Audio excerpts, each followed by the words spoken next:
Yes.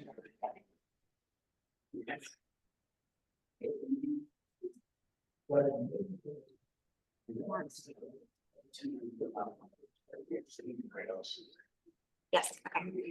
We're ready. So yeah. All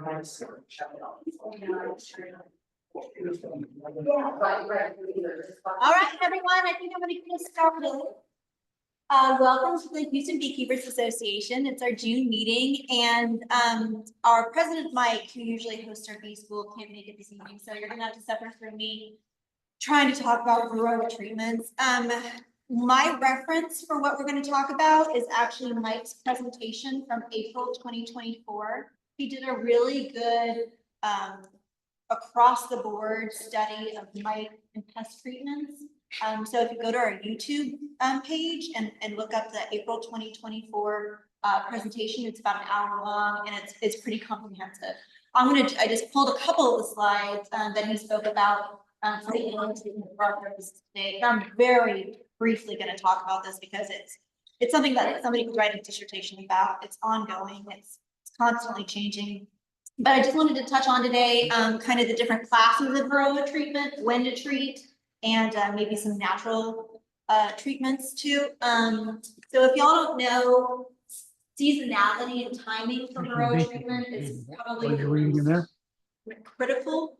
You ready? No, I don't even, I'm not even hungry. Is this the one? And you can find videos and tutelage everywhere about how to test what the benchmarks are for treatment and stuff like that. But one of the crucial things that I found is temperature and seasonality in determining what kind of treatment to use. Things that off gas really fast in hot weather seem to really disturb the bees, or will shut down your queen, or will just straight up overpop. So that's something that's really important to keep in mind when you're looking at the temperature ranges for your treatment options. So like the Apiguard, the formic acid, maybe Hot Guard 2, anything that has a smell and the off gases, that's going to be something to look for in the heat of the summer. Because people tend to treat after the honey boxes come off. And in Texas, we pull our honey supers usually 4th of July. That's across the state, that's when the honey flow is basically stopped. So when you pull your honey supers off, then that's the time to test, to get your mite count, and to treat. Problem is the heat here in Texas really limits your options on what to do. One of the summer treatments that people have used in the past is Apiguard, and the main ingredient in that would be amatraz, is the name of the generic chemical in that. And we really found, especially with all the deaths, the honeybee colony losses in 2023 and 2024, when they treated mites from those colony losses, across the board, they have amatraz resistance. So that's not something that we want to treat lightly, or take lightly as a treatment, because we're seeing resistance statewide and nationwide with amatraz. That isn't to say that in a spot treatment for a suffering hive, you can't use it. I do, especially if it's August and I have a suffering hive and I need to put in a strip, an amatraz strip, an Apiguard strip. It's something I do, but it's not that I want to do with all my hives ever. Then of course, yeah, okay. Y'all can look at the actual presentation because he goes into much more in depth on the different classes, the different types, and the different of treatments. Oh, that's not right. They delete the wrong one. That's okay. Oh, it was the list of all the different. I did delete it. Okay. Do y'all have any questions as far as? I mean, I'm not really going to go into super. Oh, I will say that, especially in the spring, one of the easier and more natural ways to do kind of a mite to stop mites would be is a brood break. When you're recleaning your hives, or maybe after the honey flow, if you want to trap your queen, put her in a screen cage, and put on a single frame. A brood break over the course of like 7 to 14 days is a good way, is a natural way to get to treat mice, because when they uncap the capped cells and they have no other cells with larvae in them or eggs that are being capped, it creates a break in their breeding behavior. That you can only do that with a really strong time anyway. All right, I'm not going to go further into this. Check out Mike's presentation because it's great. April 2024. And with that, oh wait, a couple announcements. We are doing a workshop. The workshop is being put on for our scholarship participants. Our four students that got hives this year and are brand new baby beekeepers. It's being put on by Kyle Cosby out at TBS State on Saturday, August 2nd. And while it's for our beginner beekeepers and scholarship program, any of the Houston beekeepers who are members are welcome to go. If y'all want to go and hear Kyle talk. He's a great speaker, and he's great at answering questions. August 2nd, Saturday, August 2nd. I think it starts at like 9:30. There's a little bulletin board in the newsletter that y'all got in your email today and earlier last week. Let's see. Social, our July social is next month.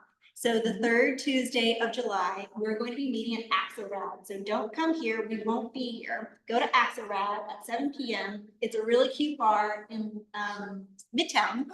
July 15th. July 15th. We're going to have pizza and we're going to have beer tickets, and it's going to be our summer social that I think is always really fun. Where's Axelrad. Axelrad? It's in the, do you get the newsletter? If y'all get the newsletter, it's in the newsletter. Yeah, it sure is. It's in Midtown, AXELRAD, Axelrad. It's on Alabama, and Crawford. Montrose. Midtown. Yeah, Midtown. What's up? What day?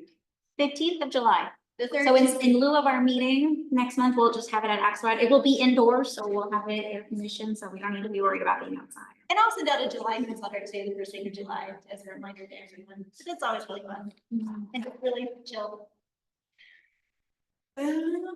Next weekend is the summer TBA convention. I don't know if anyone here is going. It's kind of a drive because I think it's out in Abilene. Oh, you are? Yeah. Wow, good for you. Mhm. Do you want to speak next month on, at the social and give us a breakdown of what they talk about? Okay. Maybe. I have homework now.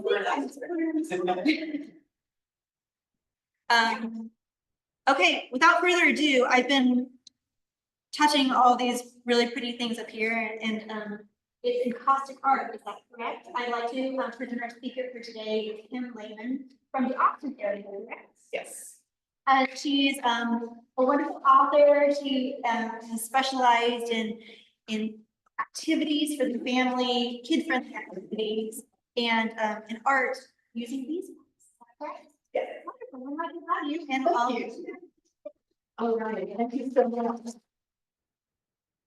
I started out in the Philippines to create her own things back in the late 80s. And we lived through the African landscape and they were killing bees regular life, just putting chopping lines up. Like 95% of the bees we feel about African landscapes. So I've seen a lot of different things happening in the bee world.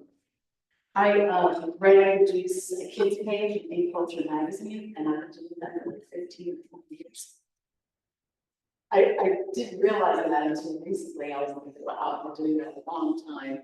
And I started to do the Kids and Bees program in the National Beekeeping Conventions many years ago. And then did that for about 19 years, where we would invite the public in, and then I had maybe 20 different activities for the public to do centered around bees. I still do programs, science programs. I do a honeybee program for kids. I'm doing one for Western as well. But I'm a storyteller and beekeeper is my profession. Oh, the honeybee is fabulous and great from fun, what you pollinate to make the food, to make the seeds. Our tiny treasures, the honeybee. So today what we're going to talk about is caustic art. We're going to make water techniques. I have a couple different activities for you today, but we're going to talk about these. It is the easiest, most wonderful art project that you can do because everybody can make something that they're really proud of. So it is a great art project. When I was a kindergarten teacher, this is something that I would do in art students, so everybody can do it. So, encaustic it is started in Greece. It is an art form. It is taking beeswax, pigment, and resin and creating art out of it. So it's really, really, it doesn't deteriorate. The resin makes it a little harder. So I forgot this box of stuff. Okay, I have some what- caustic art that I have done. Okay. today. We'll do monotypes. All right, so it's been a while since I've been going through this. Okay, so I'm going to talk about and caustic. I'm going to talk about monotypes, which is what we're going to make today, and then some other hands-on activities. So what is encaustic painting? So it's from the Greek word enkostos, to heat or burn in. And like I said, it's artwork with beeswax, resin, and pigments. So that's the ratio that I was using, 1:7. You can also use this same kind of ratio without the pigment to make beeswax wraps. And I just use a cookie sheet and I make them in the oven. I just take cotton fabric and put the beeswax and the resin on it.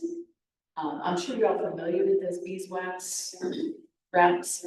They're really easy to make. I'm here to tell you they're really easy to make, and they make great Christmas gifts. This is about the same ratio for that.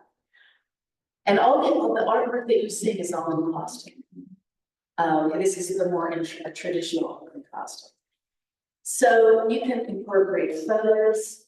I've seen really beautiful pieces of encaustic art photos. You can use collage, mixed media. You can use digital art. Today, we're just using the resin and the beeswax and pigment. You're really good at reading my mind.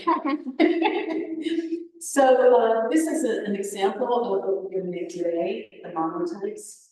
We're just melting the resin and the beeswax and the pigment and making it print. You can also use a hot iron. You can get a hot iron, especially for doing encaustics. This is an example of that kind of art. I didn't bring it because I knew it was going to be a bigger group today, but that's another way that you can use heat to make beeswax art. So this is an example of a photo with a layer of wax on top of it. It makes it kind of dreamy. It's a little bit on the dreamy side. There's a lot of YouTube videos out there, which we all love. I go to YouTube for many different things, but this is one example of that using a photo. This is the piece I was going to bring. This is a piece that I made. It's mixed media. I used a lot of different things in it and then coated everything with wax, including some actual bee comb. So this is layered wax using a heat gun. So heat gun is your friend if you're doing encaustics because the wax flows very quickly. And so you can use a heat gun to help the layers mesh a little bit better. This is using cold wax and oil. I'm not going to talk very much about that. So these are encaustic art blocks. So you can buy these art blocks. There are beeswax. Now, like if you look online and look for beeswax crayons and that kind of thing, some of them have very little beeswax and paraffin. So I got a handout. I kind of sourced ones that had a little bit of beeswax in them. But these are little blocks that you can get. I have crayons just because, you know, there's a lot of nice, but I do have some beeswax crayons and here as well. So this is white wax. I made some of my own crayons. I haven't really gotten a formula that I'm super happy with. Mostly because I'm really bad at record keeping. Okay, really bad. I don't write things down, I write them down and I forget what was the best.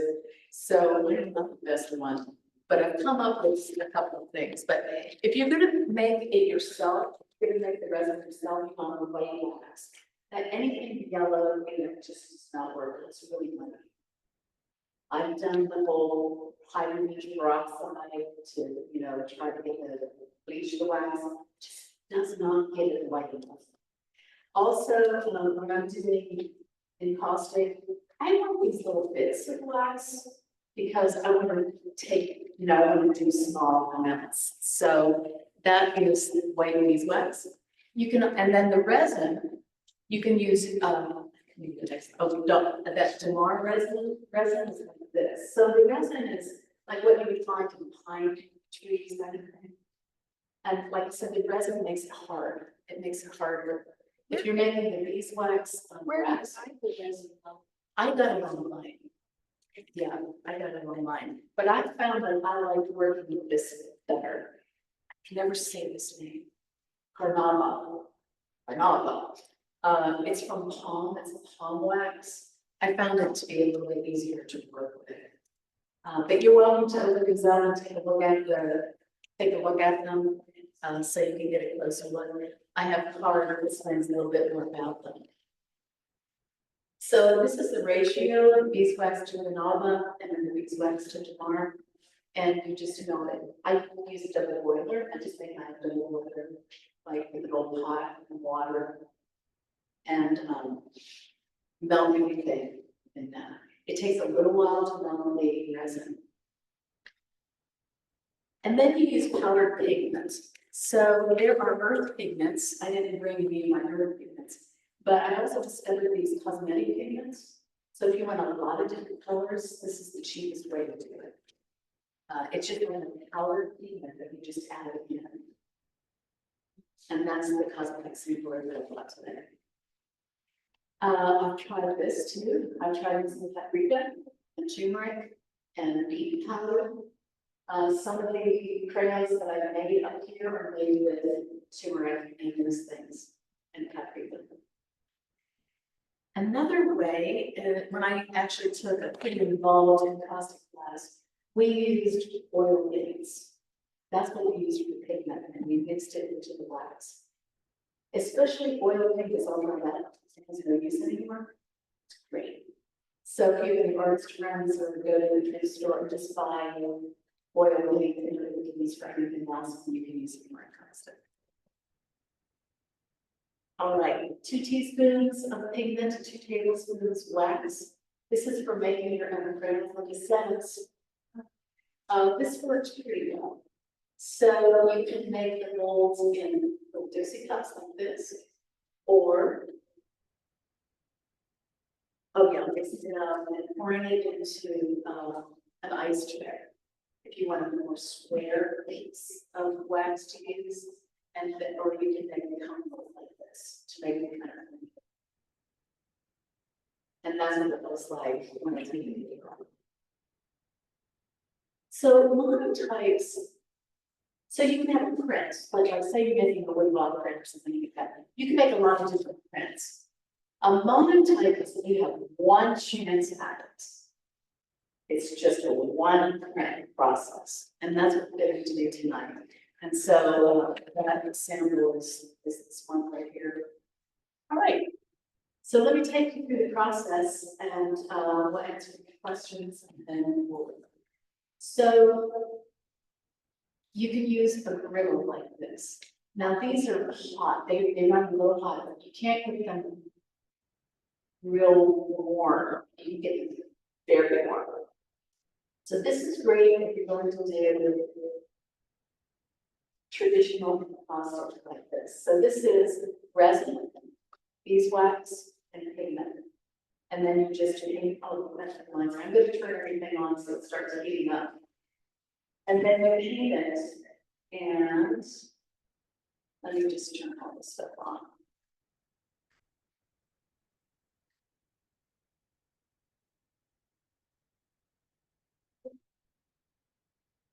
Start heating these things up. So I really like organic griddle because the crayons that I made have a higher melt temperature and they work very well on the grill. All right, so first I will tell people, you can kind of choose the approach you want to work with, because you want to work on it fast, because you want it to stay warm, you want the wax to stay warm. So you just hold the wax onto the griddle or the warming tray.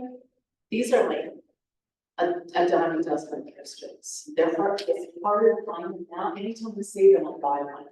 They're just a warming tray and see when you come up here. So you just melt holes of wax. And then you take an index card or cardstock or whatever you're using, and you just like take a paper towel and just rub it. And then you just peel it off. And now the one on the right, that is the first one to take. But I snuck another print, and the one on the left is the second printing of that. So they're just as beautiful, I think, as well. And then you just take a paper towel and you just wipe it off with a clean slate, like a chalkboard or something like that, and then you can start again. It's when it starts to get a little muddy, then we'll change the aluminum foil out of it. When it starts to get a little muddy. Okay, so that is what the griddle looks like, and that is traditional encaustic right there. And that is the resin. These are some cards that I made. I have some paper, you could make cards if you want to do that. So that you have something that is complete and you can actually send it to somebody or give it to somebody. You can make as many things as you want, by the way. And or another way to do it is you can put the paper on it and not have it printed off. Just melt the crayon onto the paper. And I will tell you, there's something really kind of satisfying about it. It's real, obviously. I just find it to be really satisfying to melt the wax. And that's what it looks like, just drawing onto a piece of paper, just doing that. So then I tried to experiment with some other things. Like, I wondered what it would be like to use something else. So I just took the glass and I just rolled it in wax and made this. Of course, you cannot send this through the dishwasher. But I thought it kind of turned out interesting. I think I'll have a fabric one next. Yeah. Fabric is really cool. It's kind of like a really simple batik. Like, I don't know, has anyone who's done batik? I mean, it can be kind of messy, you know, you're not in the wax, you're getting the wax, iron your out. This is super simple. You just melt the wax, put your fabric down, pull it off, and then I just iron the wax out and the paper is left. So it's just a simple kind of a tiki-like thing. So here's some, I took a workshop with Michael Awesome. I went to the East Coast Beekeepers, what is it, the East Coast Beekeepers, whatever. And they did a workshop with him, and he does a lot of work with an iron. All right, let's just take a look at some other ones. You can see some people can make really intricate things that I just like abstract because I'm not a I just like the color and lines, but these are some people that are real artists. So we can have some fun and create something new and be brave. So I have samples up here of some other kind of caustic things. This is a sample of using that iron. You melt it on the iron and push the iron in. This is something too with fabric. I just made a little bag to carry that.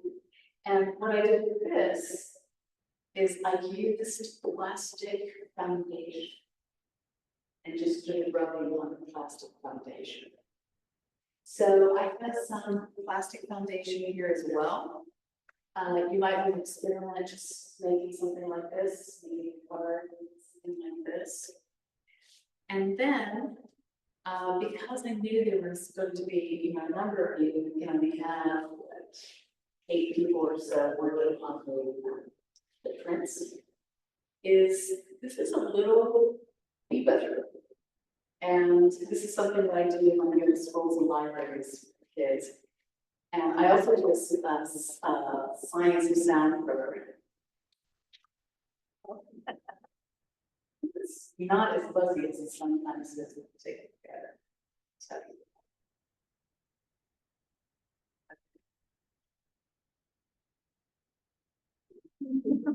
So we all have a bee buzzer as well, and that's what we're going to do. All right, went through it faster than I normally do. Right. Let me see things. Yeah, okay, so this is a book that I wrote a number of years ago called Beekeepers Lab. And it has 50 different activities, and one of those activities is the monotype activities. And I had some books to give away, and of course that was the box that I got the house for that. But I'm going to try. I'm sorry, your name again? Rebecca. Rebecca. I'm going to try to be with Rebecca. I'm downsizing stuff, and I have like a lot of stuff. So I'm going to try to be with Rebecca when I come down to Webster next month, and give you some stuff that you can give away. I can couple books, so you can use this for prizes and stuff like that. All right, does anybody have any questions? What are the bee wraps? Okay, so the bee wraps are, instead of using like foil or plastic, you can wrap cheese in it, you can wrap fruit in it, and it's just wax embedded fabric. And when you put the resin in it, it makes it slightly sticky. So, you know, you can put it on the top of something and then press it in and it'll stay down. I use it instead of saran wrap. Yeah, that's what it's. And like I said, they're really easy to make and they're really useful. And they're reusable. You kind Yes. of clean them off with just a little bit. Yes. You can wrap like a sandwich in it. It's great for like avocados and keeping everything from browning. It's nice. The resin doesn't flavor it.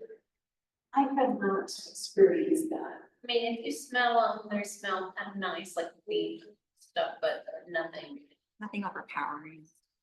And I made a bunch of them without resin. But I think a little bit of resin, it just makes it slightly, it kind of sticks it a little bit there, right? And I found the bigger ones to be more useful than the smaller ones. I just found big ones to use. But you can wrap it in. What else do you wrap in it? I have several and I never use them. And every time I see them, I'm like, I just love those. They're so cool. And I never use them. Now I'm thinking I'll make it more. And I tried a couple different ways to do that. I was not a fan of the iron casinos. So I just made them on the cookie sheet. You know, all my kitchen things that end up in my craft room, like, and then when I go to make cookies, of course, I don't have any cookie sheets or bread pans. But I just use a cookie sheet, it's got a sort of an old cookie sheet, and then I just lay the fabric out. And I like to, I've tried mixing all the wax and painting it. But if you get wax like this, sprinkle it. And then you put a little oil on it, jojoba oil. I've got jojoba oil. And then a little bit of the resin, I just powdered resin. And stuck it in the oven for 5 minutes on low and just melted it. And if there was any gaps, I could refill it. If there was any leftover, I could put a piece of that in and make it. So you could make a lot, and I just found that to be the easiest way. If you use parchment paper on a cookie sheet, would it prevent the thing from sticking? I mean, you could peel the bark off easily. Yes, because I have using parchment paper.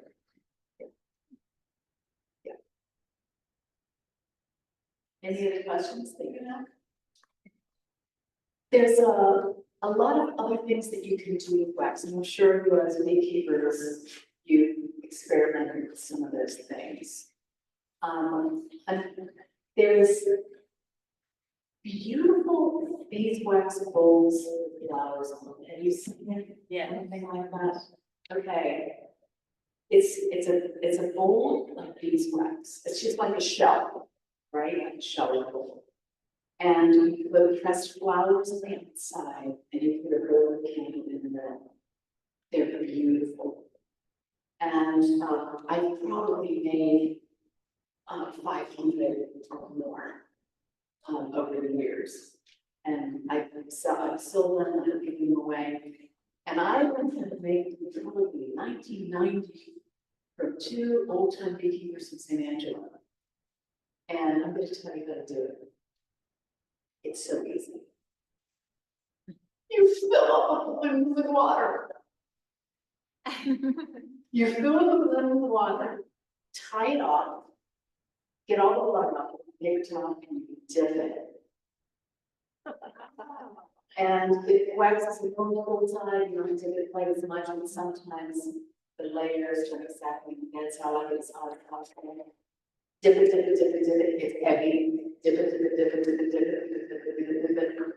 You put the flowers on, I'm using a glue stick.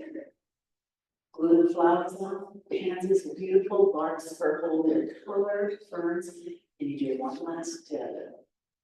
And then you break the glue, and all the water comes out, and it comes right in. Wow. It's so simple, and they are elegant, really elegant. And then I take one of these eating trays, and I melt the top so that it's nice and smooth, and then I melt the bottom so that it sits flat. And then to burn it, I give people a little bit of sand because the hottest place is on the bottom. And so you put sand, a little sand on the bottom, and then you go to the candle, and they really are beautiful. And they're a little nice and set them up a little bit. So I use like a wine glass to upside down, makes a really nice stand for them. And they're really very elegant looking, and it's so easy to make.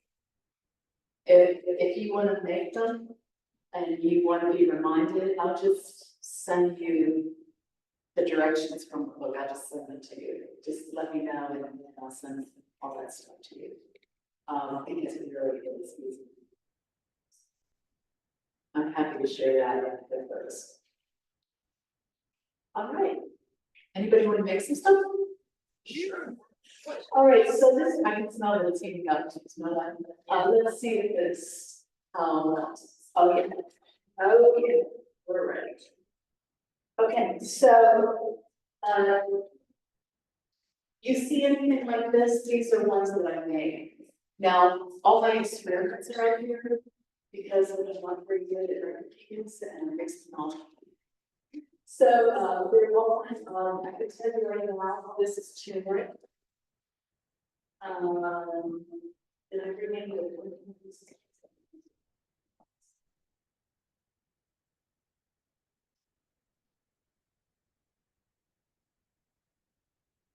the crayons that are like this, they have a little paper like this. These are beeswax and paper, beeswax crayons that I bought.